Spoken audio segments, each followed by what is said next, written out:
Hello, we're back with season 3, the first episode. Oh, it's so good to be back, Marco. So excited to be here. Oh, I'm so pumped and ready to go with this first episode. Who have we got again? I'm loving the enthusiasm, Tarek, but I have bad news. What? This is the second episode of season 3. What did you do last week without me? Well, you were in the interview, but you know. I told you I was cleaning my flat. Yeah, exactly. Everyone knows that. Yes, don't worry, my flat is now cleaned. Bathroom is still on its way to be being made, but it's closer. Excellent. Good. But I actually had quite a bad week though, Marco. Oh, how come? Yeah, you did have a very bad week. Not only is my bathroom still not finished, but I was trapped in London during the storms. Uh-huh. And then when I finally did get back up to Edinburgh, I found my identity had been completely stolen. A number of credit cards and phone contracts had been taken out under my name. And then in a circular manner, your week has just ended with another bad experience in the bathroom, I believe. Okay. And that isn't as bad as it sounds. That was total incompetence. I got locked in the bathroom at work. Yeah. I had to climb out over the stall. Oh dear. I'm surprised you managed to make it here to record this, I'll be honest. I'll die on the way home. Anyway, sorry, rambling on there. I'm Marco. I'm Tarek. And this is the Page One podcast where we speak to writers of all descriptions about how they got into writing, what their writing process is, and get lots of hints and tips from them. So thanks for tuning in. This week's episode, we speak to Dave Cook, who is an independent comics writer and creator, maybe best known for Killtopia. Yeah, kind of like futuristic Japanese battle royale, Hunger Games, cyberpunk mashup. It's really cool concept. No, it is, and we talked to Dave a lot about that. But he's had a number of other comics as well, Bust, Vessels, and it's interesting just hearing the process about how, as an indie comics publisher, you do that. And we thought it'd be really interesting to speak to Dave because I know there's listeners that want to get into making comics, and it's not easy to go from sort of zero to writing for Marvel. Yeah, that's the dream a lot of folk have. Yeah, exactly. But Dave has slowly but surely built up a really loyal audience with these books, and actually Killtopia is now published by a small publisher. And he chats about, as a writer, how you find the artist and how you team up with them, how you find a good fit, how you do the royalty split, all that stuff, which I think if you are into writing comics and wanting to do it yourself, it should be quite interesting. Yeah. So even if you're not into comics as well, there's a lot of writing stuff in there as well. Yeah. And it's just an interesting chat, I think. Dave's a nice guy. It was a good fun. Yeah, it was. So we'll stop rambling and get on with it. And we'll be back at the end of the podcast to chat a bit more and let you know about next week's episode as well. And also, there's a competition to win one of Dave's comics and the Page One notebook. But we'll tell you about that after the podcast. See you then.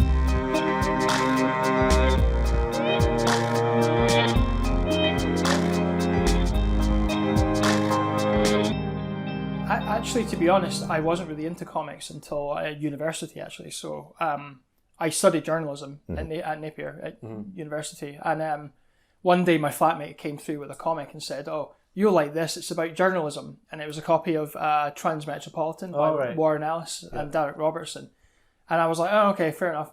And I loved it. It was honestly like love at first sight. It was it's a bit like Fear and Loathing in Las Vegas meets like cyberpunk. It's kind of it just sort of hit me at the right time. It was about journalism. The actual journalism in the book that the main character writes is just so well written, and it was just this aspirational thing. And I was like, yeah, I really want to write more creative stuff and get into that and try and tell a story like this. And, but I sat on it for many years. I mean, about another 10 years before I finally did something. Yeah. Did you did a bit of games journalism as well? Is that's that right? right. Do you still do that, or is that? I used to freelance here and there, but it's, the comics have kind of eclipsed all that now. Yeah. So, but yeah, I mean, while I was doing the games journalism, it was a news website I wrote for, and you know how fast, it was a breaking news website. Yeah. News dies so quickly now that none of my bylines had a good shelf life. So I thought, I'm going to write a book. And it was a disaster. It was. I found out I was really bad at describing stuff in the prose. So it was like the man walked into the room and did this and did that, and it was just so dull. I couldn't really describe what I was seeing. So the natural solution was someone to draw it. Yeah. And I thought, I can make this a comic. And I did, and that's how my first comic started. Bust started. Came from that failure of a novel. But it's weird how it worked out. And I'd never really, apart from Transmetropolitan, I'd never really been into comics before then. Did some research among like comic reading fans and just got a feel for it. Found an artist and just did it. And so, I mean, I suppose breaking that down slightly, and as someone myself who has, written a comic, and how did you go about that process of finding the artist that you wanted, and all of that sort of stuff? So when I was a games journalist, like I did have a big circle of creative friends. I knew a lot of artists just anyway. Right. It so happened the artist for Bust was a reader of my journalism. He was a member of our site's forum. Okay. Right, okay. So I just put a thing in there saying, hey, do I know any artists in our readership? And my mate Chris just went, yeah, I'll do it. And it was very much like, it was almost like this moment of madness where I didn't really pre-plan any of it. I had no experience and just thought, I'm just going to do this. And, it was always meant to be a one-off though, right? Yeah. Just to tell that failed novel in a format that, made sense. But yeah, in terms of like comic script formatting and everything, that was a mess too. It was nowhere near industry standard. I just made it up. Yeah. I looked at a few examples online, but just kind of did my own format. I still do that today. I don't follow quite rigidly how the comic industry does it. Yeah. But yeah, it was just thinking on my feet, doing my own thing. And just, then we decided to kickstart that first book as well. And that was how it all sort of happened, really. Yeah. I mean, in some ways, the phrase ignorance is bliss in a way. Just deciding, right, I'm going to do this and charging on with it without even realising what the potential. It's quite easy to get kind of stuck when you actually think all the stuff you would have to do. You can almost freeze yourself. So I think sometimes just going for it is the best way to find out what it's all about. Well, yeah, I mean, and that's the funny thing, because a lot of people always ask me, what comics really influence you today? And I read a lot more comics now than before, but I'm genuinely a comic reader now. But whenever someone says, what comic inspired that new series or that new issue, and I'm just like, none really, to be honest, because I try not to be too influenced by comics, because then you fall into that trap of following by example, and it's more video games I'm still influenced by. That still comes from the journalism days. I'll play video games and I can imagine something kind of in that kind of world, or just these ideas just come off the back of the games I play. I do get a lot of funny looks at Comic Cons, like, what comics inspire you to write that book? I'm like, none. It's honest, I love comics now, but I just don't pay as much attention to them in that. Well, you can definitely see that, I think, in Bust and Killtopia. You can see that kind of that world, that kind of sandbox world. You could play games in that quite easily, and I can see the influence of that quite clearly, I think. Oh, for sure. I mean, like, so Bust was heavily influenced by Mad Max, Fight Club, and the Fallout video games, primarily. Post-apocalyptic, rundown kind of world. Killtopia is just pure, like, Japanese action video games, like Bayonetta, Metal Gear Solid, all those kind of things. But, of course, like, Akira and all these other things, too, but primarily the games, And the new comic we're working on, it's a graphic novel, actually, is inspired by retro beat-em-ups. So Streets of Rage, Final Fight, Golden Axe, all that kind of stuff. So, but that is ashamedly, like, blatantly a tribute to all that kind of stuff, where the comic is like a video game itself. So that's been like really good fun to work on. So is that where you get your ideas from? Is it more from you play a game and you get a feeling or a sense or something from a game you think, I would love to translate that into a comic of some sort? Is that where it comes from? Yeah, I mean, I'd say it's a bit broader than that, actually. So it's the genres. Right, so in fact, you can kind of attach a game genre to each one of my series. So Vessels, for example, came out of my love of the Dark Souls genre. The Dark Souls trilogy has spawned this whole new genre called Souls-likes. Yeah. And I wanted to tell something in that world where the themes are, they're difficult worlds, they're really, really challenging worlds for people to live in, big monsters, like really a dying land, all these kind of like broader tropes, and then everything else kind of just comes naturally from there, really, to be honest. But yeah, I've kind of got my sights set on the next few game genres I'm going to tackle in the future. Okay. So I definitely want to do something that's a bit more of a spacefaring adventure. I've never done space before, so I thought games like Mass Effect or Outer Worlds, stuff like that. So it's really just I write a comic that I myself would like to read. Yeah. That's always the best thing. Yeah, totally. You can definitely see, certainly on Kickstarter, comics that, no disrespect to the writers, of course, but you look at them and you do think, right, that idea has been engineered in a way that it's to be popular. Yeah. It's just ticking all the boxes, perhaps a little bit too blatantly. It's like, and a lot of people say, "Oh, do you want to write a comic to like make it big or whatever?" And I'm like, no, it's mainly fun for me. If something big happens off the back of them, that's fine.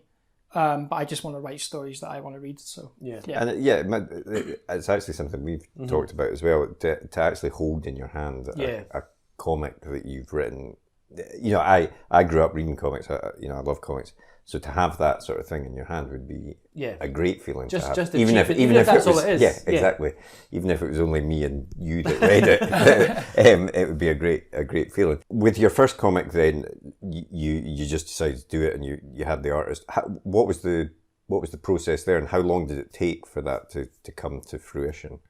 Yeah, I think I probably spent a year writing it very slowly, right? Yeah. So I didn't have any aspirations to like do comic cons or be signed. It was it was just fun for me, just something to say I'd done, right? And you're working the same time, right? You're working full time. Of course, yeah. So it was trying to find time. I freelanced as well, so my weekends were often taken up with work, and comics would fit in whenever they could. So, probably about a year of writing just to at leisurely pace, scrapping the script, reworking it, until I finally rested on something I liked. Meanwhile, Chris, the artist, was doing character concepts, thematic, mood boards, that kind of thing.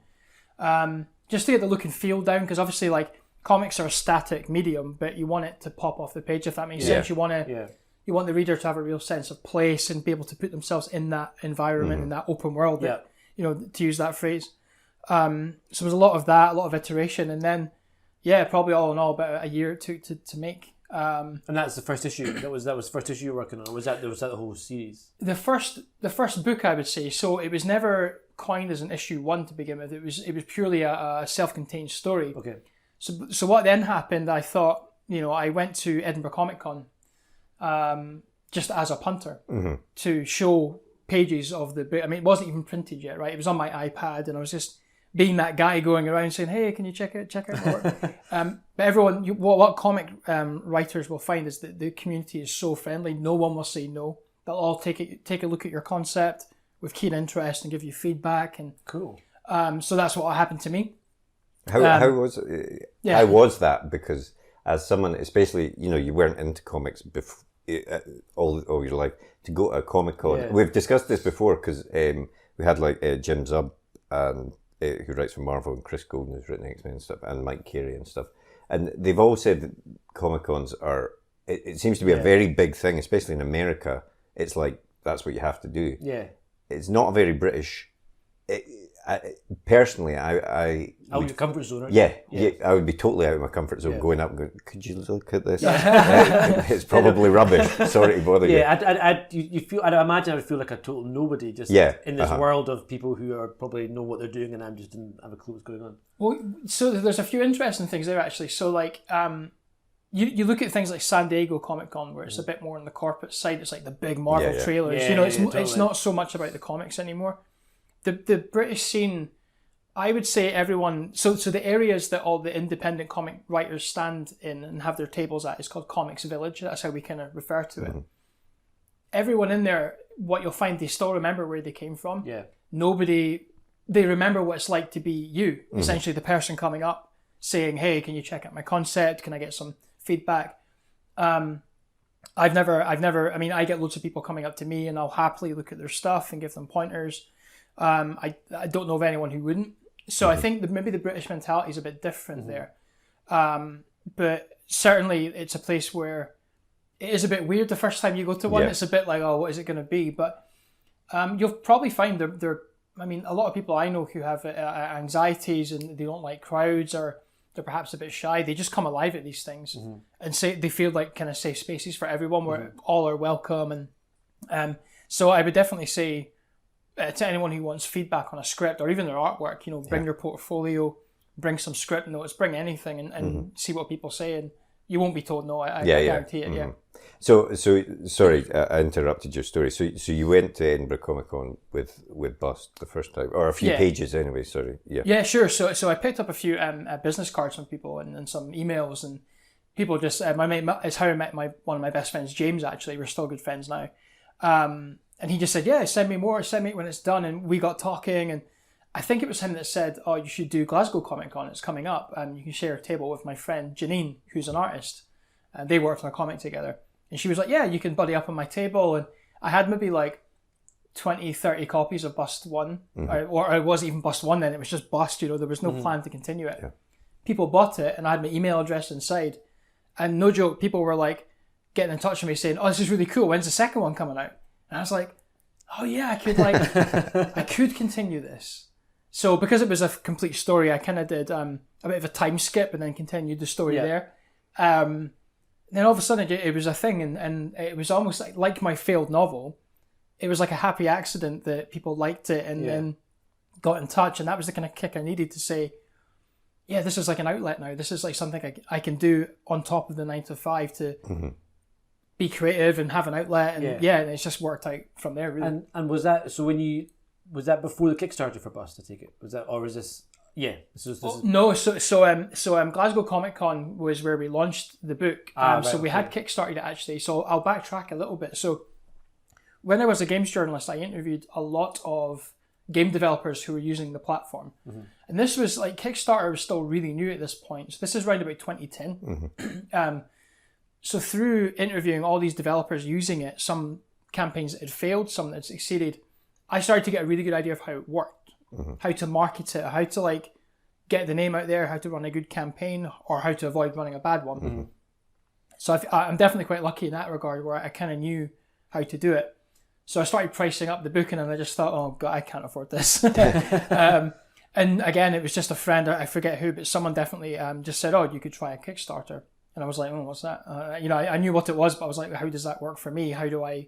It's almost like a scary feeling to start putting that campaign page together. Yeah. It becomes real at that point. It's because then it becomes like a real thing. And then obviously once you hit publish on your campaign, it's all systems go. You have to be on it. And you put yourself out there for everyone to comment on. Yeah. It's a big step. It's a transparency that you don't get traditionally with things like a Twitter handle. Yeah. You really, with a Kickstarter, it's like you let people into the creative process. They see it developing over time. It's a great thing, really. But yeah, just did it. I'm very much a person who'll just be like, yeah, why not? Yeah. It might not work, but and it was mostly readers of my journalism that backed it. So I was very lucky to have that sort of fan base from that side coming over to comics.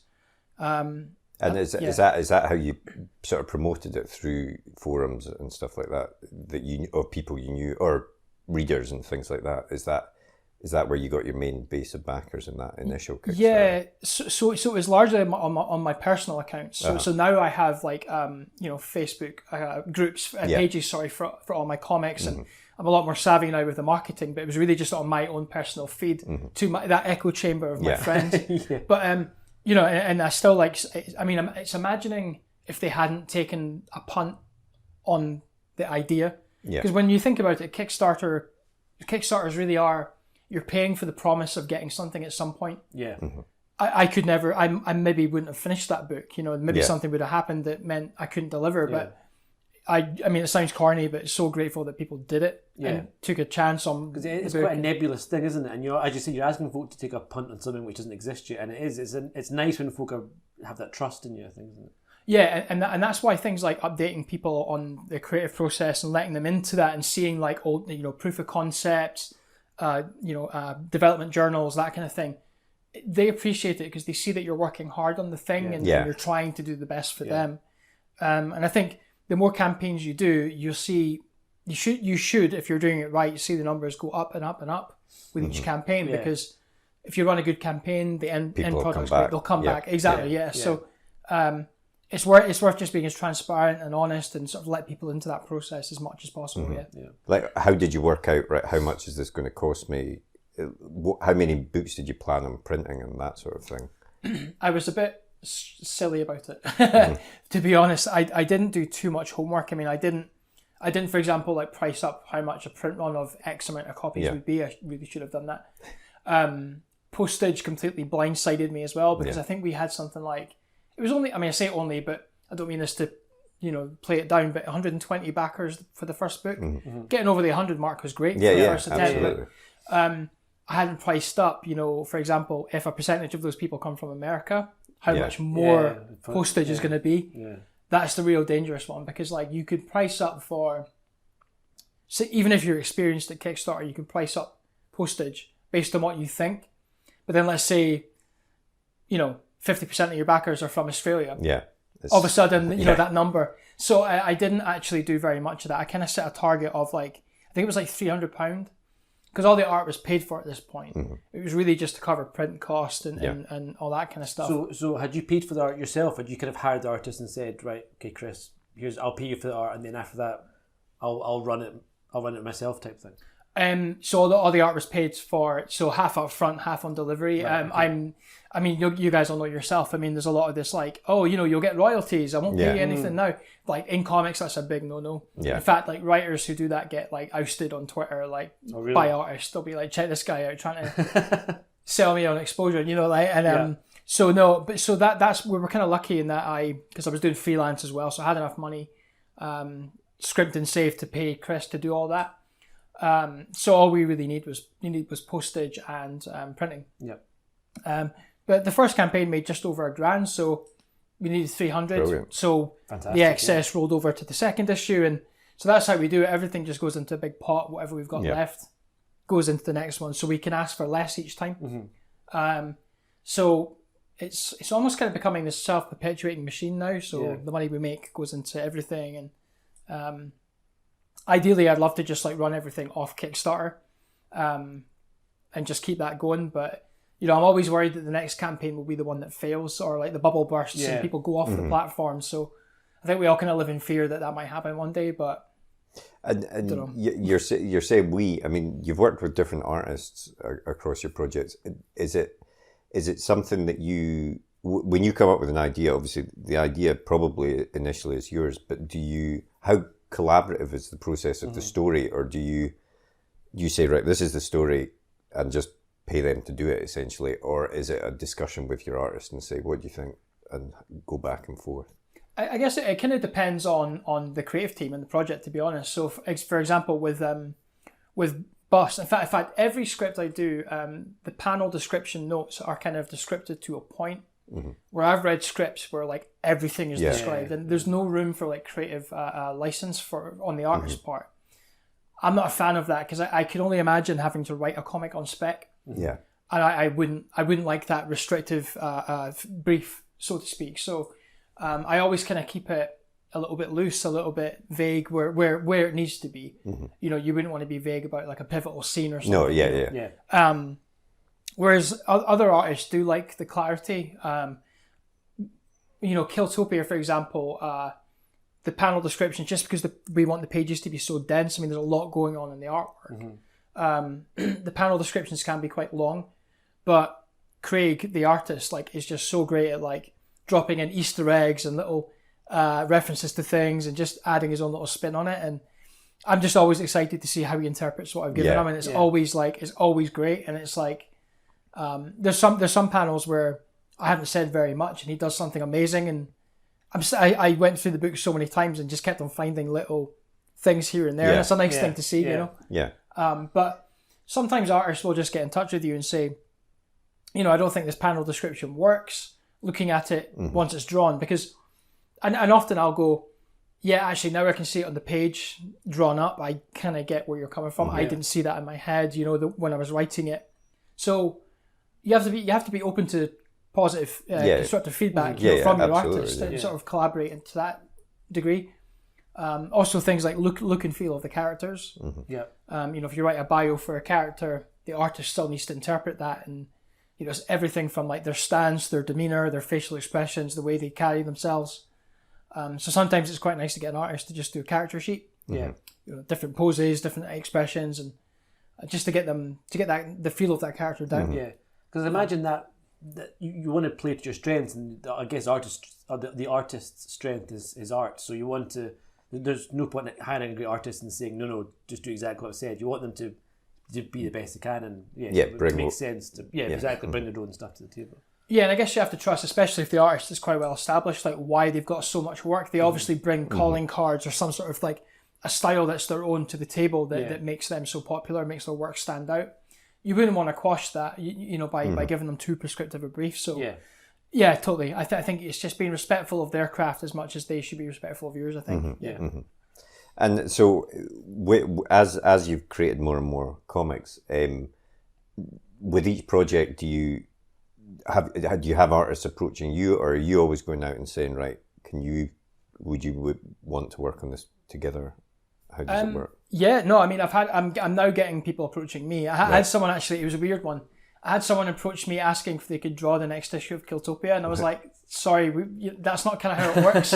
I've got an artist locked in for the series, it's not like, but it was nice, I was really polite about it and just said, I think they were quite new. They were looking for the first gig. I said, that's not really how it works, but maybe we could get you doing a guest print, for the Kickstarter or something like that. So, because you never know, that person might go on to be quite, you don't want to burn bridges, is what I'm saying, by being dismissive or so. But, there's things like Facebook groups, and if you follow a lot of people on Twitter and they follow you back, artists and stuff are quite active on there. You could just put out something and say, hey, I'm looking for an artist for this kind of book. It's in this kind of genre. I'm looking for this kind of style. Someone should put their hand up. If you get other artists to share it and that thing, you'll probably get someone coming back and saying, hey, that's my kind of style. That's my kind of genre. Yeah. Can we work together? It's almost like classified ads, saying, I'm looking for this is my budget, that kind of thing. There's even some Facebook groups where their sole purpose is to pair up artists and writers in comics. So, cool. There's plenty of places you can find that. Yeah. And although you've always went the Kickstarter route, you're not completely independent, are you? Like you've paired up with a publisher for your latest comic, is that right? BHP. Yeah, that's for Killtopia. Yeah. So we were familiar with BHP actually a long time before that happened. So they also run Glasgow Comic Con. Oh right, okay. So we had tabled there a few times. In fact, that was my first con with Bust One. So I've done that a few years now. We pitched my series Vessels to them as well, but they weren't looking for fantasy at that time, so it was a polite rejection. But they're really good in that they'll give you some feedback notes on it to say, hey, here's how we think you could improve it to pitch elsewhere, best of luck. And we just kept in touch, again, not burning bridges and keeping yourself visible and on the radar. Once they saw how much Killtopia 1 had made on Kickstarter, I think they must have thought, there's something in this has hit something. They contacted us about, do you want to come on the label and have a chat? And I think it's nice at their kind of level where, the things like contracts and stuff like that, not to get too much into it, but they're flexible. They realise not every project's the same, not every artist is the same. So you can, it was a very transparent process and quite collaborative, and they've been a great partner, really, to be honest. They've helped us get to cons and stuff like that. So it's been really positive. Yeah. And what did they bring then to the table that you didn't have when you were doing Bust, for instance? Was it a really... Did they get you in shops and things like that? Yeah. So distribution is the big one. Yeah. So the way distribution works in comics really is that you need to get in with a distributor. So companies like Diamond, Turnaround, Dark Horse do it as well in the States. And basically what they do is send a catalogue out to all the comic shops around the world to say, here's what's coming out in 6 months' time, order them now. And that's how they order in everything from Marvel to DC, everything, even the indies. So ideally you want to be in that brochure, but it's obviously, if a comic shop turns around and says, hey, this looks great, we're going to order 5,000 copies. If I'm just a little indie guy, I'll be like, can't fulfill that. So that's where a publisher can come in to help you, get the capital to print that big a run and, open loads of doors. I mean, potentially, for things like, I'm just speaking generally here, but publishers are good at getting you into meetings with TV, movie, video game adaptations, so that kind of thing. And that's really where, if you are in it for the money as a, to make it a full-time thing, that's the, probably, I wouldn't say the easiest way, but the most bankable way to do that. Yeah. Because I say comics are becoming a bit like Spotify for musicians, you know. You could do comic cons, you could do really well, but then after all the costs, you're making pennies on the pound kind of thing. Like artists getting pennies for plays on Spotify. It's not the biggest, but what you really need to do is sell the rights to your thing, or maybe not sell them, but you know, lease them or something like that for adaptation or merchandise. Not that's easier said than done. Of course, everyone would like to have a Netflix series, but that is the sort of that's when the big bucks start to happen. But a publisher can do that for you. You know, if they're worth their salt, they will pitch you to rights agencies, management agencies, that kind of thing, and try and get you that deal. But with BHP, I mean, it really is just distribution, bigger reach. I mean, they have a table at these shows as well where we're at. They've got us into comic shops in the States and Europe. We're localized in the Ukraine as well. Oh wow! Right. So a Ukrainian publisher got in touch with us to say, hey, cyberpunk's really big here. I didn't know this at the time. It is massive there. We love Killtopia. We'd like to translate it and do a short print run of 200 copies. So we sold the rights to them, and they did it, and now it's being sold there. So it's that's awesome. It's mad, you know. Like, but so yeah, and I think that all came through the publisher. So I think it's just casting that wider net. I couldn't have done that on my own. Yeah, definitely. Because again, if someone said, "Hey, we'll take 10,000 copies of Killtopia," I'll be like, "Oh, take out that loan." Fund that? Yeah, exactly. And when you, just for the people listening, who might not be familiar, if you were, how do you go about? Because obviously, with a book, there's a well-known process of sending your synopsis and first 3 chapters or whatever the agent or publisher is asking for. With a comic, how do you pitch that to a publisher? So the best way to do it would be not harass them on Twitter. I see that sometimes. Hey man, I sent you a pitch ages ago. DM me back. It's like no. Every publisher, I guess literary agents and stuff like that, have submission guidelines on their website. The biggest example biggest bit of advice I can give anyone is follow that to the letter. Don't deviate from what they want, otherwise you're going to hack them off immediately. There's variances between different publishers. Some ask for different things. But I could probably rattle off actually some really quick, like the constant ones that you see at most publishers. So you have to have a team in place. You can't go to them as just a writer and say, hey, find me an artist if you want it. You need to have an artist on board, because what they'll ask you for is typically the first 10 pages of the book done, like completely finished. Yeah. But they'll want to know that artist, they're not just taking your writing. If they sign you, they're taking that art style because they work together. So if you were then to turn around and say, actually, the artist that did my pitch isn't doing the full book, they'd be like, well, that's not what we want, So fully lettered, fully drawn, 10 pages. They'll typically want you to do a full arc, so not of the issue, of the whole run, on one side of A4. Because if you can't succinctly tell what the whole arc's about, it's too complicated. Yeah. Generally, that's how they'll kind of look at that. And then just a covering letter. Right. And that would be just almost like the first question, tell us about yourself, that first question at a job interview. But it's credentials. I've done this, I've done that. And you don't have to have had awards or Kickstarters. I mean, there's plenty of new writers who have been signed. Yeah. First time. I'm sure it's happened, if not first time, then early on. So you don't have to have, big credentials and stuff. If the idea is great, it's great, they'll take it. Yeah. But it's just talk about yourself, what makes you, they want to know that you're passionate about it. Yeah. Why this story? Why now? What compelled you to do this? And if they see that you're interested in it and you're invested in it, they'll probably think, okay, this person's really into it. The idea is good. They might take a punt on you. I think that's about it, really, to be honest. So I think there are variances, and you have to watch out for publishers closing and opening their submission windows. I mean, that does happen. You find a lot of publishers now don't take submissions at all, like Oni Press. Yeah. There's a few publishers I've been told in confidence, they'll come to you if they want to hear from you. Right. And that'll be like an agent going around a Comic-Con. They'll see your stuff, maybe ask you for a card, and then they'll get in touch or something like that. Yeah. Or just word of mouth. Yeah. There's things like, there's publishers like, for example, IDW and Titan, who do licensed stuff, so video game comics. Yeah.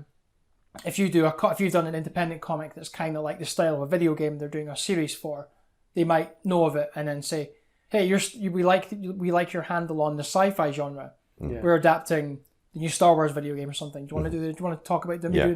So that's kind of how it can work. That kind of again, being on people's radar, just being visible, and I think it can all come around like that. I mean, I think again, what we're hearing then is that if you want to work in this world of comics or create comics, going to these Comic-Cons so important. It is so important. Way more than a book or a or a script seems to be. It seems to be.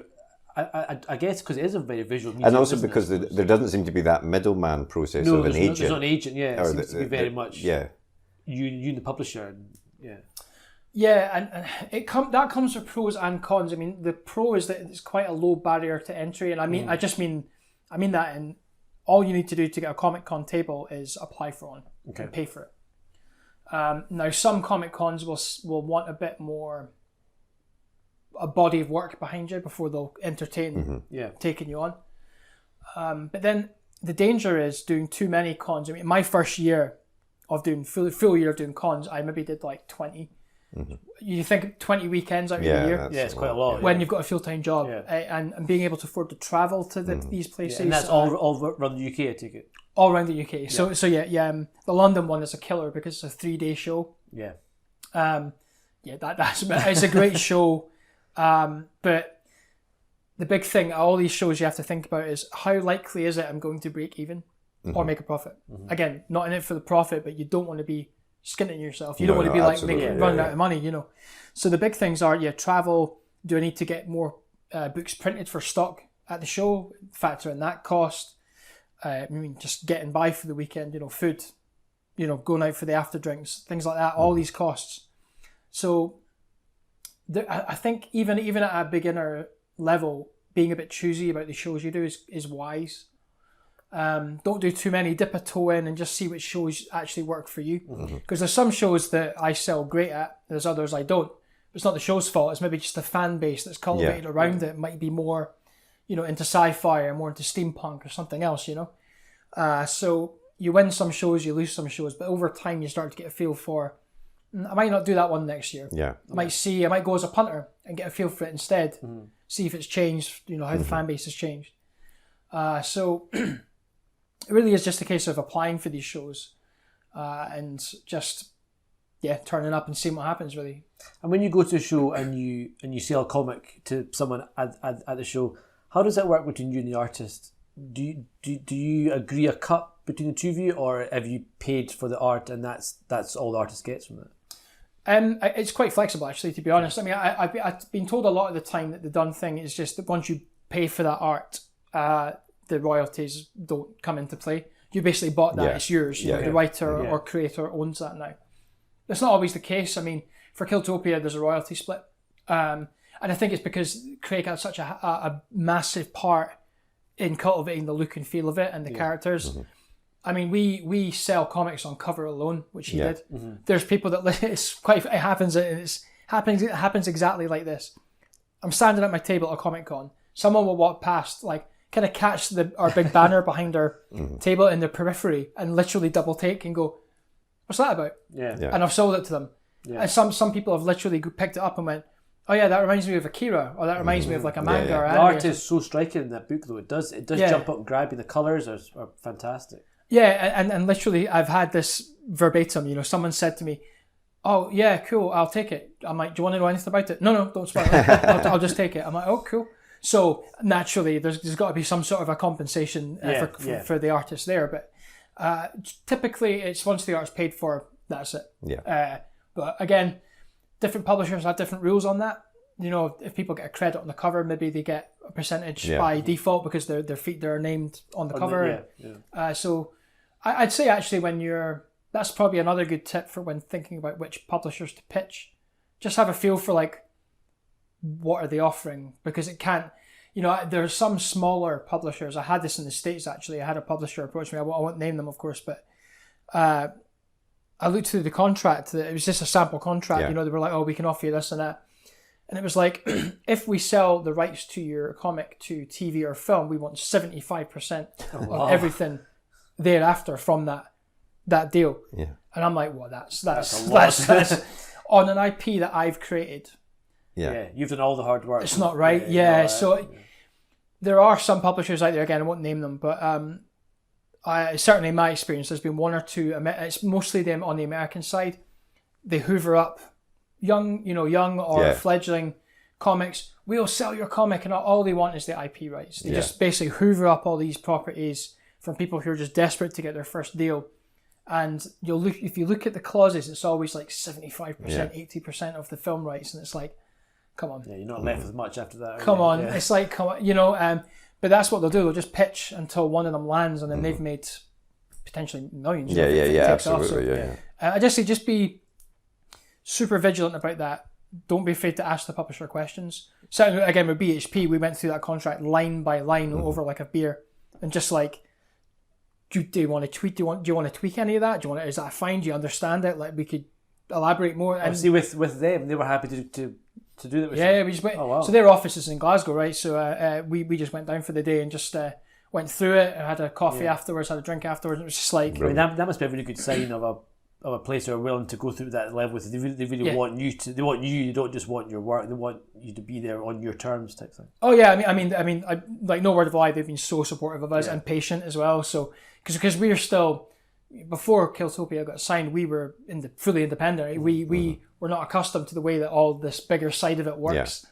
So we're learning too, and they've been just taking us along on that journey with us. Wow, that's great. With them, and it's just been mega collaborative. Because if our comic gets picked up, like that example there, if it gets picked up for something, then we all win, right? So exactly. We're all pals in that, So we've not actually asked for the people listening. Do you want to give us a brief précis of what Killtopia is? Yeah, sure. So it's a cyberpunk story set in future Japan, where Tokyo in the far future has been taken over by killer robots. So these mecha, they just appear one day and start destroying the city. Nobody knows where they came from. But rather than fix the problem, the Japanese government was like, hey, we could get rich off of this. Let's turn the whole district where these mechs live into a blood sport called Killtopia. It's a bit like the Running Man, the promise of hunting these robots, selling the parts for scrap, getting corporate sponsorship, selling your characters, your bounty hunters persona to a Netflix show or something like that is so appealing that all these crazy, heavily armed bounty hunters come from all around the world to make their fortune in Japan hunting these robots. Mm-hmm. One of the robots develops sentience, and basically he teams up with one of these rookie bounty hunters who's just useless. But they team up to try and cure like a plague that's killing the city. So they sort of team up. Because he's sentient and he's the cure to this disease, all the bounty hunters want him. Mm-hmm. So it's kind of like Battle Royale, a bit like Running Man, a bit like that. So actually the idea came out of the NHS. All right. That's, video game stuff aside, I started to think, right, I want to do something that's Japanese, brash action, big personas, the bounty hunters. Then I was thinking about the whole, at the time the NHS, it was getting talked about, are they going to sell it off? Are they going to privatize it? Is it going to become like the American thing? Then I started to think like, if I broke my arm tomorrow in that system, I could not afford to get it fixed under the American system, right? So then I started to think, okay, I could do that in a futuristic Japanese setting, and that's where this plague came in. Mm-hmm. So everyone in the world has it. It's like nano machines, little robots that are spawned from the robots that have taken over the city. And literally your insides are being terraformed 24/7 as fast as they can heal. So it's like constant pain kind of thing. But everyone's dirt poor. They can't afford to medicate themselves constantly. So that's why they become bounty hunters to hunt these robots and put their life on the line to afford not the cure, but just something to relieve the pain. So that's kind of, there's a slight political bent to it, but that's kind of where that came from. But of course, really, it's just a story about bounty hunters killing each other for money, fame, and fortune. Well, I mean, it's funny that you didn't, grow up reading comics, because I thought it had a very, it fit very well in a sort of 2000 AD type universe, because it does have that. It's got the big action, the big brash action, but also does have that sort of slightly political side to it as well, which I think some of the best 2000 AD stories have that as well. So it's interesting. The second issue, I wasn't sure how this was going to come across, but in the reviews, and the readers have just really picked up on it. The second one's more about kind of cancel culture. So there's this, like, not to spoil it, of course, but I'll talk kind of generally. But one of the main characters is the biggest and best bounty hunter in the world. She's like, her name's Stiletto. she's hideously wealthy, just avaricious, just like greed. She has like her own cinematic universe, like clothing line. She's just like a corporate sellout. But something happens to her in the second book where her star starts to fall and everyone starts turning on her on social. Her stock starts to dip. People start selling all of her merchandise on eBay. And it's kind of like how quickly your fan base can turn on you kind of thing. Yeah.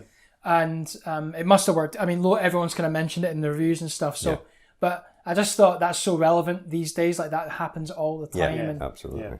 someone could say something perfectly honest online and not inflammatory at all and just get hounded for it. Yeah. It happened to me a lot when I was a games journalist. Literally for giving, a game a review, a 7 out of 10 review at review stage. Yeah. Someone would go, "That's my favourite game franchise. You don't know anything about games, you corporate hack." And the amount of abuse you used to, I'm not even joking. It's crazy. The comment section. Funnily enough, I was reading a review, or I saw a review of a board game, and then I was reading the comments, and like people who obviously liked this game. The review wasn't a great review, but it was a fair one. It went into depth. The comments were like, "I think these guys are, this company's owned by this company. We should get them all sacked." And it's like, what? It's like it's a subjective thing. Yeah. It's like and as long as the review says why that person doesn't like it, you can read it and say that won't bother me. Surely it's better that they're honest rather than exactly. Yeah. It's crazy. And you read some of the comments, you think, why is your entire life dedicated to just living this horrible troll-like existence on the internet? I mean, I'll be honest, it's one of the reasons I quit games journalism. Because it was daily. Mm-hmm. I could write something about... You couldn't win though, right? So if you wrote something positive about Microsoft, Sony fanboys would be like, "Oh yeah, you're getting bribed by Microsoft to write that positive article." It's like, yeah, that's why I'm still making not very good money as a game journalist. Obviously, I'm being bribed. So I just like chucked loads of that in the second book, just pulled from my own sort of experience of that.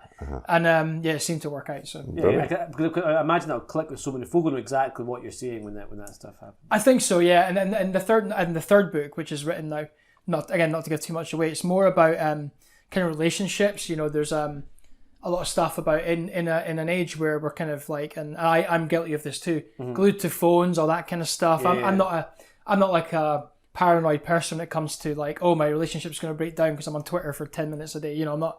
But it's almost like in this futuristic society where everyone's ill because of this disease that's destroying Tokyo, they're trying to find release somewhere else. There's a lot of like virtual reality, internet, addiction, that kind of thing. Yeah. Has like human interaction taken a massive hit because of that. Yeah. So one of the characters that's introduced in the third one's an android, but made to look quite human and act and have the same emotions as humans. So it's kind of, is that a solution to the problem? Making artificial emotion and stuff. Yeah. Anyway, I won't go too much into it. I'm trying to dance around the plot twists, but it's quite. I mean, that surely is part of the point of doing a kind of sci-fi world, is that you can use it as a mirror, like all the classic sci-fi has, to issues that are affecting us right now, and do it in an entertaining way with a bit of a message, and that's always going to land a lot nicer than just a standard action story, I would have thought. Yeah, because I suppose that you don't want to make something too abstract that doesn't resonate with people. Exactly. Do you know? Yeah, so I think there's always got to be, like, personally speaking, there has to be that kind of anchor that people can relate to it. It's like, oh yeah, I can see myself in that situation, or that's so true today. Today, that kind of thing. Black Mirror takes stuff and runs it to the total ludicrous extreme, but there's a kernel in there where you can see yourself, in it, and that's why it works so well, I think. Oh, definitely, yeah. Oh, absolutely. You can totally. That show's really scary, like predicting things that have happened as well. So it's absolutely, it's quite scary. It's not quite as far-fetched as maybe we thought. Oh god. I wanted to ask about so you've kind of got your setting from a video game type thing. You've got inspiration from a place, and you've got your story idea, of the NHS thing in your head. And what's your actual writing process? When you sit down to actually write, how do you plan it out? How many drafts did you do? That kind of thing. Without exaggeration, I actually scrapped the drafts for Killtopia 1 about 20 times. Okay. I completely scrapped it. Right. Because it just wasn't working. There's something about, that was probably the longest writing process I've ever done. But that's only because me and Craig said, let's try and not get signed. Let's not get hung up on getting signed with this one. But let's write it as if it's our last chance ever to do that. Mm-hmm. So that's why we were so ruthless with culling things, and just I was still at that point. I was quite. This is a few years ago now, so I was still a bit green, relatively speaking. I'd read it, I'd be happy with it for a few weeks, I'd come back, with fresh eyes and go, nah, delete. Craig would be like, why did you do that? Why keep some of it? I'm like, it's all up here in my head, And then just reiteration, and then it was brutal. I'll never do it that way. You just wipe it from your computer, just completely gone. Yeah. I'm quite good at move. retaining it in my head. Like, it's like comics I haven't even written yet. I could still play back to you right now what I know the arc is going to be. Like, it's kind of, I've gone over it so many times in my head, and I kind of need ideas to gestate a bit in my head before I think, okay, because the danger is, and I've done this before, you write a really good first issue of an arc, then you're all out of ideas. You can't see a way to continue it. So I procrastinate a lot. It's why I'm more thinking of ideas in my head for like 2021 and 2022 already. But with Killtopia, it has actually evolved a lot. So now my process is so much faster, a lot more confident. Yeah. So I'm not like, oh, I don't like that, I'm going to kill it. I'm like, okay, break that idea down, figure out why it doesn't work, try and try rewriting the paragraph or rewriting the dialogue until it sticks. But my process right now, and it's the one I'm going to keep on using, is it starts with basically kind of thinking like what a publisher would want to see. A4 arc, right? Because again, if you can't explain it in that one page, then it's probably too complex. There's too much going on. Okay. I'll start with that. Then I'll do, so I'll definitely do like a character bio kind of thing, because some publishers do want that. Most of them don't, but you might get that. Yeah. Who are these people? Who are these characters? What makes them tick? What's interesting about them? And again, if you can't answer that yourself, then maybe the characters are a bit flat. Yeah. So I'll do that. I sometimes will write another A4 thing about what the world is like. What is the setting? Because for me, being a video game guy, the best worlds feel like characters. So a good example is Rapture from BioShock. Like, that's such a compelling world, and you really care what happens in it and to it. So there's no point in playing a game where you're trying to save the world when you don't care about what happens to it. Yeah. It needs to feel tangible. Once I've got those three things, so rough arc, character profiles, sort of what the world is, then I'll just start planning out an issue-to-issue guide of the whole arc. But really, it's just like 1 or 2 sentences. In this issue, this happens, then this happens, and this is maybe the cliffhanger. And rinse and repeat. Yeah. And then that gives you a good idea of like how many pages you've got to play with per issue, and then it all starts to just build up from there. Then you'll do like page to page within that issue. Same thing, just a few words. This happens, and this happens, and this happens. Because you don't want to do it. You don't want to do an issue without that, because you could get, say it's a 22-page issue, which is the standard, right? You could get to page like 18 and think, right, I've got this much more story to tell and not enough space. I've definitely buggered that up. So then I'll do that, and then it's just a case of just cliff notes. Again, one layer up again, cliff notes. Okay, more description about what happens on the page, a bit of dialogue. I sometimes will write the dialogue. If it's a conversation, I'll write the conversation first. Yeah. I've got in my head what the setting is, but you don't want to get hung up on how the characters are standing when they're talking to each other, what's going on in the background. I'll do the dialogue first. Sometimes I'll say it out loud. I'm really a big fan of that process, because like, you don't want it to sound forced or kind of unnatural. Yeah. So I have conversations with myself in private when my wife's out of earshot. And then it's the final draft. So that's it sounds like a long, convoluted process, but it's worth it. It's just layering it up from that very basic idea up to something that's tangible. Then you can start deleting bits and breaking bits apart and then trying to rework it all. But do you share it with anyone when you're apart from maybe the artist? But are you ever unsure about a bit and show it to your wife or someone else? Or she doesn't want to see it. Actually, she prefers to get the full thing. She doesn't want to spoil. Bless her. But I've got a good list of friends now, people that I really trust as go-tos for this now, and they're very happy to take a half-done script or the full thing and give me genuinely good feedback, and they don't hold back. And I think that's one of the main things as well. Don't send the script to someone who's just going to be your pal. No, absolutely. Yeah. Oh, it's amazing. Because literally, again, almost verbatim, my conversation I had on Bust 1 was, oh, hey, did you get a chance to look at the script? What did you think of it? Yeah, it was cool. It was great. I'm like, all of it? Yeah, it was cool. What bits did you like? Oh, it was all good. I'm like, okay, I know for a fact, because it's the first draft, it isn't all good, so you need to just level with me, man. Yeah. And then I chipped away at him, and then he was just like, okay, this didn't work, that wasn't that great, you can maybe do this and that. So, but that's what you want, isn't it? You want to be able to have that bounce off, because there's things you just think, well, actually, I don't agree with that, but you want that kind of back and forth. And actually getting the input of more than one person is always good, I think, because absolutely. You know, if one person says I didn't like that bit, you can take it or leave it or think about it. But if like 5 people say it, then you start to think, well, maybe there is a problem with that aspect. And with Killtopia, we were lucky that Craig's brother lives in Japan, and he knows the lingo as well, right? The writing and speaking. Brilliant. So we being set in Japan, and in our world, it's basically like the rest of the world's kaput. So everyone's emigrated to Japan. So that's why it's such a vibrant kind of culture that we've created in the book, where there's so much representation in it. Yeah.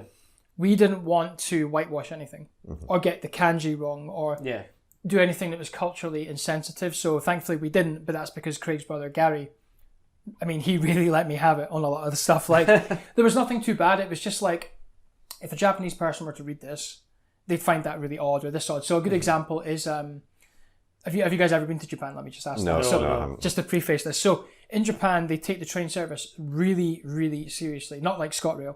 if a train is late, they take out an apology in the paper because it affects people's livelihoods. Commute, they're late for work, and it has this knock-on effect. So there was a scene where the train station was dilapidated and it was all kind of cyberpunky, run down, graffitied. And he was like, even in that future, no chance. It's got to be immaculate. And it's got to be like this and that. And another example was there was a scene in a street where there was it's not there in the final issue, but there was meant to be a police car at one point, and now it's being replaced with like a tank or something. And I was like, in the panel description, the lights flashed blue and red. And he went, nope, Japanese police cars only have red lights.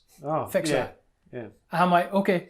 But he's so blunt about it, but that's what I need, I need that. Great. And all the kanji, he worked with Craig to make sure that all the translation was correct. We weren't putting in a word that was incorrect or offensive. Although, it's funny though, the Japanese script on the front cover of Killtopia doesn't say Killtopia because it doesn't translate. It actually says Killer City, which is fair enough. It's a good example of it's close enough, but so even down to that level of detail, we've thought of all of it, because you know what it's like you don't want to accidentally annoy someone or upset someone. It's it's brilliant that, because it's a lot of that is detail that your average reader isn't necessarily going to pick up consciously. But probably all together, absolutely, that's why they like it, because there is that authenticity to it. Yeah, exactly. They'll know there's something about it that will just feel right or unusual enough that it's interesting, and I think so. I can totally see that being quite a good thing. And it's funny because we did so my friend did show it to someone in Japan, and their feedback was it was so funny. It was just like it was something like along the lines of it's not bad for a Westerner. I guess it's kind of like what the West thinks Japan is like, but it's fine. Just being really nice about it, it's cool. But I guess it passed the test in that regard, Cool. Well, I suppose one question we always ask as well is, how do you know when something is finished? Because that's something that I know a lot of writers, including myself, can struggle with sometimes. Just keep revisiting it. Oh yeah, I still do that now. I'm trying to cut myself more slack though. I think that's important. You can't. At some point, you do have to let things go, and then just see how it performs in the wild. You guys will know as well. It's almost like once you put something out there, waiting to hear that first feedback is so nerve-wracking. You're almost like excited but terrified at the same time. But it's not to get too hung up on what people will think. Again, from my perspective, I'm writing these stories for me. It's an outlet for me. It's something I would like to read personally, and see it in its final form, But it depends on what it is. If it's humor, if I go away, and I do this sometimes, I'll just leave a script alone for a while, so I can come back with fresh eyes. If it makes me laugh again, or just go, oh yeah, okay, yeah, I can see people still liking that, then I know it's fine. I'm just gonna. There are some bits, there were some bits in Killtopia too that I wasn't sure how they would land, but just in terms of things like action scenes, because obviously being a static genre, you often wonder, will people understand what's happening in the quote-unquote motion of the scene? And it's not really up to you as well. You're putting so much trust in the artist at that point to click, and you can't really do anything about it, I suppose. Yeah, it's like will they, as a reader, understand what you saw in your head when you were writing it? Exactly. I think that's the best way to describe it. But at some point, you just have to go, right, I've done the best I can with this. It's in the fate of the gods now. I'm just going to get it done. I think that comes with time though, because again, like I said with Killtopia 1, that was scrapped so many times. Now it's like, I don't care as much. I mean, obviously I care, but I don't. What am I trying to say? I don't get so hung up on it. Yeah. I don't fret too much about what might be. If I enjoy it and the people that are peer reviewing it like it, if the publisher likes it, of course, because they have to edit it and proofread it, that's fine. That's good enough for me. Yeah. I totally empathise and understand anyone though who still gets really hung up on it. Though it's, I think it's part of just being a writer. And it's part of it. I think that's right. You always think that it can be improved in some way. I think. And I suppose like most stuff, you always spend your first book or novel or script, or whatever, you spend could be years working on, and you'll never get that time normally for the next one because you have a deadline, and so you'll have to start saying, no, now it's done. I can't spend in the same time I did last time on it. That's it. Yeah, and I think it's just having sort of confidence in yourself as well, because I still get people who are quite new at this. They'll bring out a book that I thought is amazing, but they'll come up to me at a comic, or I'll buy their book at a Comic Con and read it at my table when I've got some downtime. Like, how is it? And I'm like, actually, genuinely, like, I'll be like, I thought it was great, actually, to be honest. I'm like, really? There wasn't anything you didn't like? I'm like, no, honestly, I'm being square with you. Like, it's fine. Honestly, I don't. There's no major issues. And they're like, almost like, nah. But maybe it's because I still do it now. I think in terms of the script, I am better at saying it's done. When you get the book, you get that amazing feeling. Once it's printed, amazing feeling of unboxing it, getting it in your hands, and thinking, yes, it's a real thing now. It's tangible. Yeah. Then you flick through it and see something that, as a complete whole, you'd be like, I shouldn't have done that. I wish I did that differently. It's always when it's too late to make any changes. Yeah, but then the classic thing, no one else will notice because no one knows what's going through your head right now. Like they'll find their own meaning in it and they'll read it their own way and just let it go. Honestly, it's easier said than done, but And what's next? We've got Killtopia 3 coming out. What? And you said you were thinking of other things in the future. Yeah, this will be a busiest year actually. But everything's written now. It's just the fact of crowdfunding it, getting it done. So my new book is actually went to print tonight, or at the time of recording. Wow. Vessels 3. So that's cool. That took a while actually because it was a new artist. So my previous artist just quit illustration altogether. Oh, right. Because he got a job as an illustrator. So coming home after working and doing my stuff, he was nah, I can't be bothered. I need a break. I get it, So Vessels 3, we are currently pitching around my first graphic novel. So we're pitching that to publishers just now. Cool. Called BPM, Beatdowns Per Minute, which is it's a love letter to scrolling beat 'em up games like Streets of Rage, Final Fight, Golden Axe, but also factored in with 90s action movies. Cool. And sort of modern ones like The Raid, John Wick, these like practical effects, like really cool fight scenes. So that's going to launch at some point this year. We may do it as a webcomic if we don't hear back from publishers, or as a complete thing. Watch this space. Cool. Killtopia 3, of course, that'll hit crowdfunding at some point. We've got some big, huge variant cover artist who should be finished any day now. Nice. Everyone will know them. They're huge. Oh, which is that's great. Awesome. But that'll be on crowdfunding. Bust 4, the penultimate issue, will hit crowdfunding probably later this year. And yeah, I've just got a publisher advance for my first non-comic book. Oh, which is a coffee table book of the history of side-scrolling beat 'em ups. So games like Streets of Rage. I've seen on Twitter you've been working on that. Yeah, it's a huge. I've been sitting on it for a while, so I'm halfway done with it now. The writing side of it. So it's a 400-page. It's kind of a half an art book, half a history book about. It's chronological, so it's all the way from Kung Fu Master in 1984, which is a great game, all the way through year by year, chapter by chapter, all the way through to Streets of Rage 4, which comes out this year. Wow! So it's a complete every game in that genre that's ever come out. That sounds awesome. The perfect thing to flick through on a sofa and look. Yeah, totally. And that for me, it's my favorite genre. It taps into my past as a games journalist. It's like such a dream project. But yeah, if you're a fan of fighting games, that's a big one. And one or two other things that we're speaking with, people have approached us to do licensed comics. Cool. That's all I can say because it might not come off. Quite often these projects don't happen, but we might be able to announce some stuff in the first half of the year if it comes off. So nice. That's brilliant. Could be a nice. Is that you and Craig as a team? Me and another artist. I can't say who just now, but potentially doing our first licensed comic for an adaptation of something. So nice. Yeah, we'll see. Awesome. Very exciting. Very There's a lot of exciting. stuff happening. Yeah, my wife is very patient.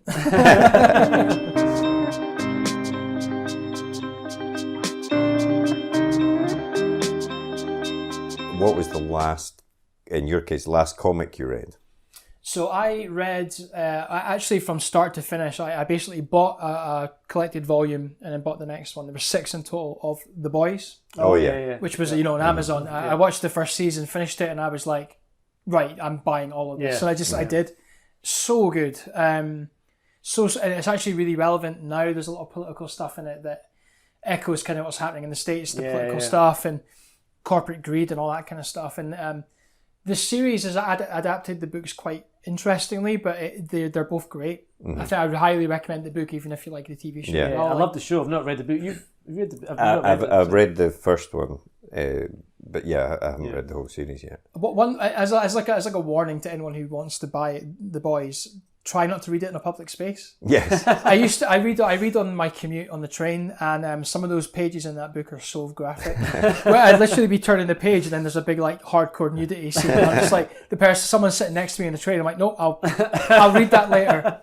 Put it back in my bag. So yeah. Well, actually, before we move on, there was one more question I wanted to ask you about the digital side of comics. Obviously, it's become a bigger thing now, and comicsology and things like that.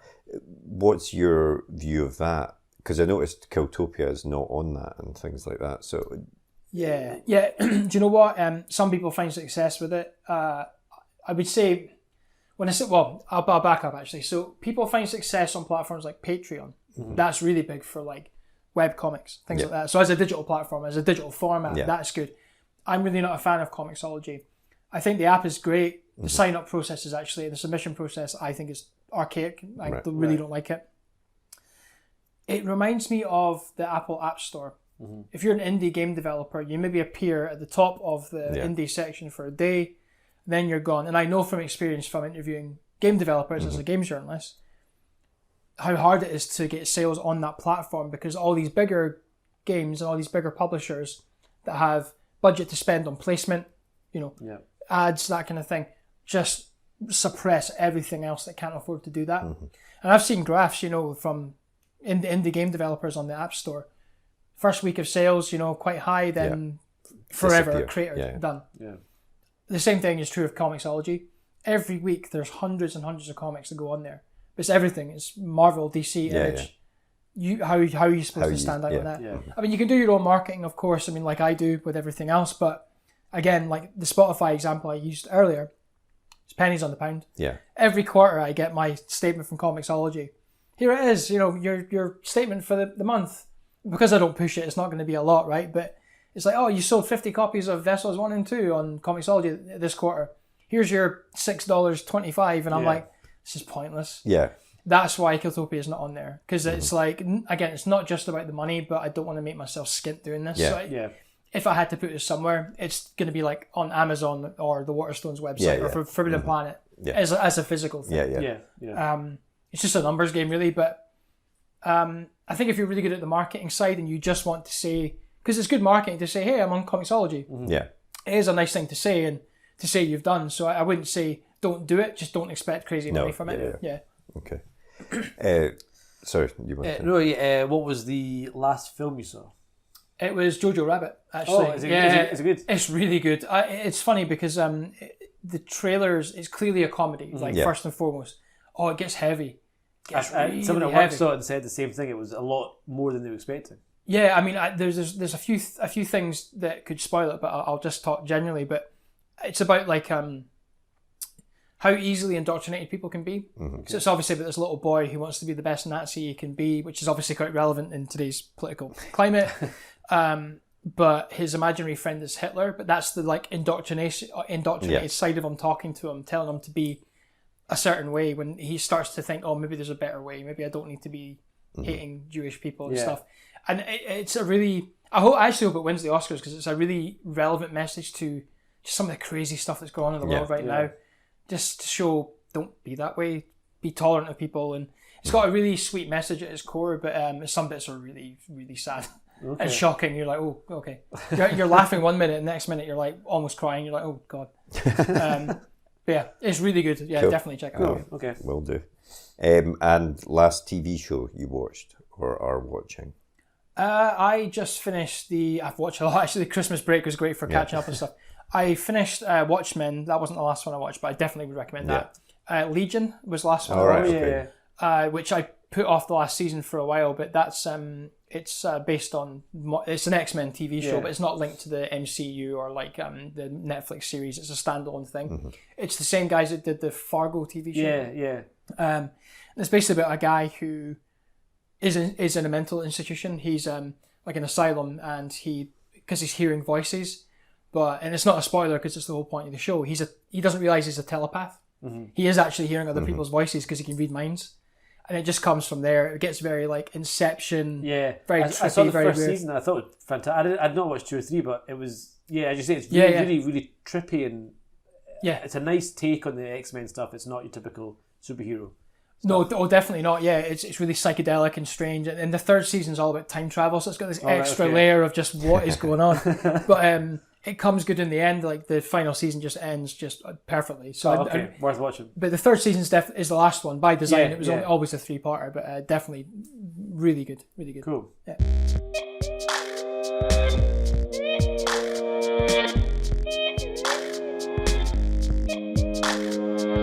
Blade Runner 2049. Blade Runner 2049. Oh, interesting. Yeah. Okay. I'm going to get crucified for this. Having written, Comments on this one are going to be having written a cyberpunk comic book. Blade Runner, the original, has such a good sense of place. Like it just defined a style that everyone else followed and was ripped off and paid homage to. Not a lot actually happens in the film. If you actually break down the plot of it, Harrison Ford, like his character doesn't do much detective work. He just a lot of it, he just like accidentally comes across stuff. And I love the film though. Don't get me wrong. If I had to choose, that would definitely be the sequel. But it just, it's one of these things. The more I watch it, I loved it like just slavishly when it first came out. Now I'm like, it's style over substance now. Like apart from the final sequence, obviously Rutger Hauer and phenomenal, but. Yeah, it's just the world that's the best part of it. It's so iconic from that take. The second one, loved the mystery of it. Mm-hmm. Is Ryan Gosling's character a replicant or not? Like what's his backstory? And I love the visual style of it. Yeah. Especially when they go to Vegas, that whole bit is just like stunning. And the soundtrack, and it's a long film, but I tell you, that was the fastest 3 and a bit hours I had in the cinema ever. I absolutely loved it. I have to say, I got a bit of. Bad press for the length of it, but as you say, I thought it flew by. Yeah. It had a lot of ideas. Like I thought in terms of expanding that world in ways that didn't have to be expanded. There didn't need to be a sequel. I thought they just expanded the world just enough where it was compelling. It didn't feel like a cash grab. It felt like a really smart way to carry on some of the story from the first one. Yeah, and the thing that stuck out for me that made it feel smart was that there wasn't rank like exposition. No. Like there's a bit when they go off to some big junkyard region. Yeah. Mm-hmm. No, it's never explained why that exists or what. It's just there. I sort of put it up there with Mad Max Fury Road. Things happen in that film. Yeah. You see things that are never explained. They don't have to be. They just exist in this world. It just works. I love that. Yeah, absolutely. Yeah. I mean that's to go back to comics. That's kind of what we do with Killtopia. Mm-hmm. I try not to. It just is. Yeah. This is the world that I think that's done the best way, especially with sci-fi. Actually, there is a danger that as a writer or creator, you want to explain to people why it's like this. You spend so long in your own head making up. You want, but to definitely the best sci-fi novels and comics and films are the ones that just drop you in there and say, right, you get up to speed, understand what's going on. Altered carbon and stuff like that. You just go with it and you pick up the tech by how it's used, etc., and you don't worry about it's slang as well. It is, absolutely. Slang, I love it when it happens. It mostly happens in cyberpunk, actually. In sci-fi, there's just all these terms, and they might be odd at first, but the more they're used, you actually think, okay, they've got their own little language and this word means this word, and mannerisms and little thing. I love that kind of stuff. Hunger Games or the Battle Royale. Oh, Battle Royale, yeah. I saw that. This was back when I saw it. I heard about it actually. I'm trying to remember now. I heard about it just in passing as this super the most violent film ever made, the most shocking. It is a shocking premise, but it probably looks quite tame by today's standards. Yeah. But it was almost like this cult, forbidden film. and this was about the time where HMV started stocking the Tartan Asia Extreme label, and they brought it over from Japan, and I bought it, and I was just like, this is great.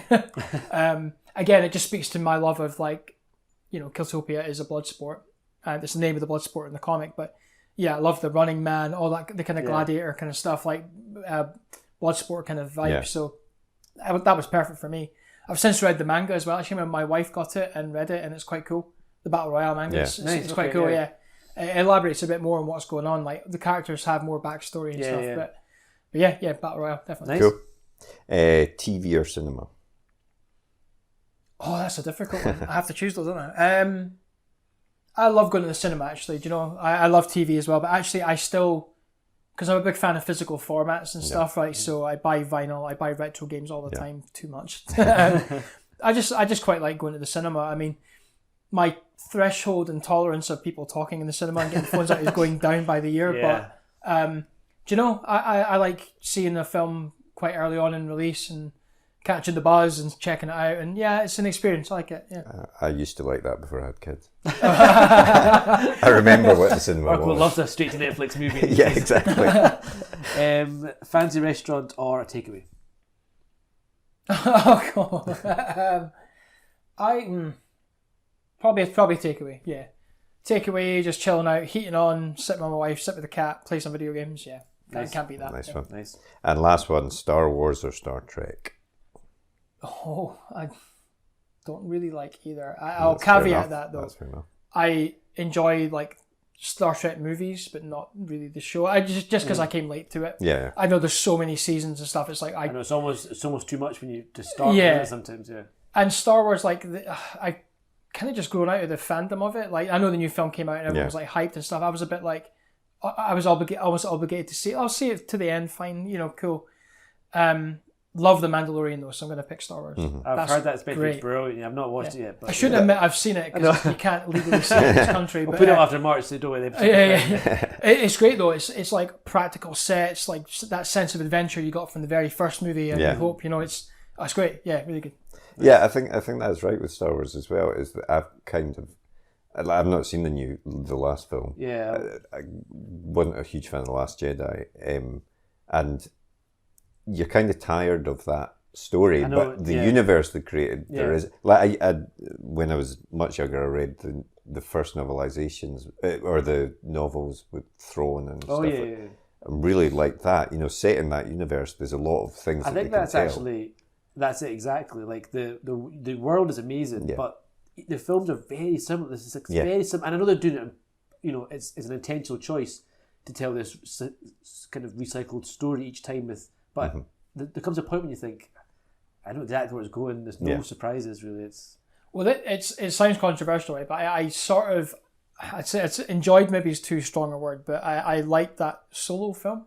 Because it was a side. It wasn't Jedi versus Dark Side versus Rebels. I'm so like you. We've seen it. Yeah. Where Solo was kind of like roguish bounty hunters, and I thought, that's kind of cool. Rogue One, I loved Rogue One. For that reason, it was a different look. It was more of a kind of war film. It wasn't quite the classic Star Wars. Yeah, because it's always like it's about destiny and good versus bad. And it's like, but Solo, and that's why The Mandalorian is good, because it's ethically, it gets kind of grey in parts, and it's kind of that's cool. Again, it's not like, hey, when there's a reference to something in The Mandalorian to like calls back broader parts of the movie universe, there's not a sort of, remember this thing? Remember this thing? They don't do that. It just exists. It's like, oh, there's that thing. I recognise it. It's cool, you know. I suppose it's because, like, Star Wars was a kids' film originally, and as the people that watched it have grown up, they're more obviously they want more complicated stories. They want that sort of greeness to their stories, not good guys, bad guys kind of thing. And I think that's why, I'm excited to see The Mandalorian. Totally. Yeah, absolutely.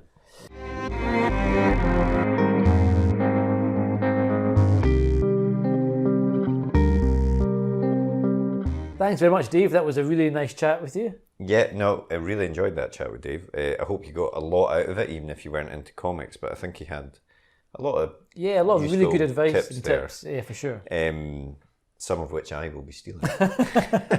Watch this space. I'm also really excited for The Mandalorian now, I have to say. Which I believe is out next month. I think, yes. I'm not sure how Dave managed to watch it. You must be in America. He must have been. In America. As I mentioned at the start of the podcast, we have a great prize to give away, which is a signed copy of Volume 1 of Killtopia, which is Dave's cyberpunk comic that we were talking about there. And also a page 1 notebook, which is the notebook we've created for writers to help you plan your story with different sections for characters, plot, etc. But Marco, how would I enter the competition? Funny you should ask, Derek. Very funny. Fancy that. I'm going to try and summarise this because previously I've taken about 5 minutes to explain this. Could pause, collect a pen and a thick pad of paper with the following entry instructions. I'm going to make it easy. We'll tweet about the competition and we'll post it on Facebook. And if you retweet or share those on Facebook, then you're entered into the competition. Yep. You can also email us at podcast@rightgear.co.uk, just saying you want to enter the competition, but also ask us a question. Yeah, why We'd not? love to hear from you. Tell us what you thought Every about day the episode. Checking the inbox. No, nothing yet. Those are the 3 ways you can enter. Yep. And it's a very short competition. We'll run it so not next episode, but the episode after we'll announce the winner. Yes, okay. so in episode 4. Of this season, yes. Yeah. Well, assuming I'm around. Yes. Marco's episode 4. Hi, it's Marco from the future here. Guess what? I managed to mess up the instructions for the competition. What a surprise. As well as retweeting or sharing the post on Facebook and Twitter, you also have to like the individual post and follow us on Twitter or like our page on Facebook as well to be counted as an entry. Just thought I'd clarify that. Back to the podcast. And speaking of next episode, who's our guest next week, Tarek? Next week we have a sci-fi author, Mr. Gareth L. Powell. Yes, author of most recently the Embers of War trilogy. Yeah. And the final book in that trilogy has actually just been released as of yesterday at the time of recording, I think. Yeah, that's right. So it's a great, if you're into your sort of big space epics, it's a great series of books. We chat to Gareth all about that, about how he became a writer, and get a lot of tips from him. Yeah, he's quite big on the Twitter sphere. He's known for giving out a lot of helpful tips and advice to aspiring authors. So but fortunately, he saved some to. He did say he saved his best, I think, actually, for the podcast.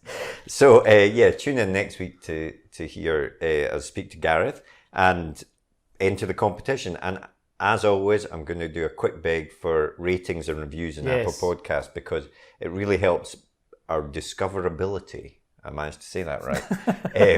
On all of the apps, if we can get rated and reviewed. So if you have a spare minute, if you've enjoyed the podcast, just if you could do that would be parents greatly have got an appreciated. iPhone, just pick it up and just do that for them. I'm sure they won't mind.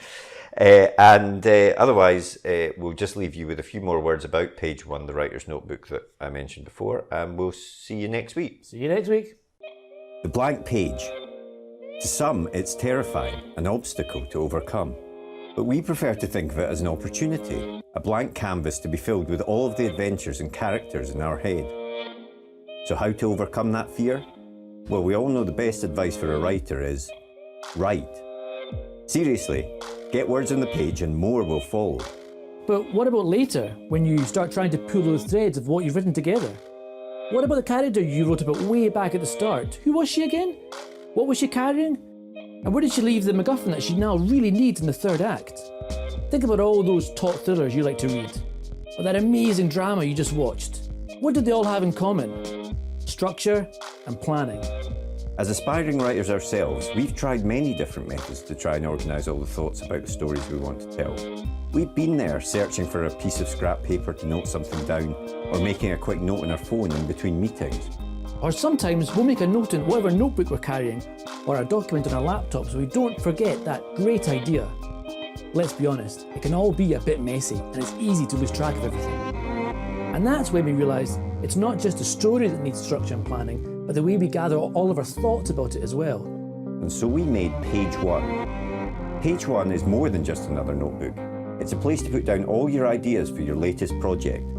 divided into easy-to-use sections that will help you plan your story, so that when that blank page comes calling, you're ready to answer.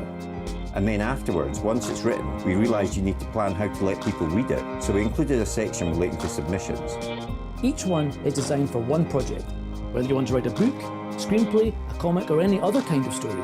We truly believe that when you use it, it will help you get to the main event, writing your story. So we hope this helps. We can't wait to read what you come up with. And remember, every story starts with page 1. Well, I hope you enjoyed that episode. If you did, please leave a comment down below, hit that thumbs up button, and be sure to hit that subscribe button as well so you never miss an episode like these ones below. And if you want to get in touch, you can always drop us a tweet in the Twitter machine, which is at UKPage1, as evidenced here, and our other social media channels are available. Otherwise, we hope to see you next episode. See you later.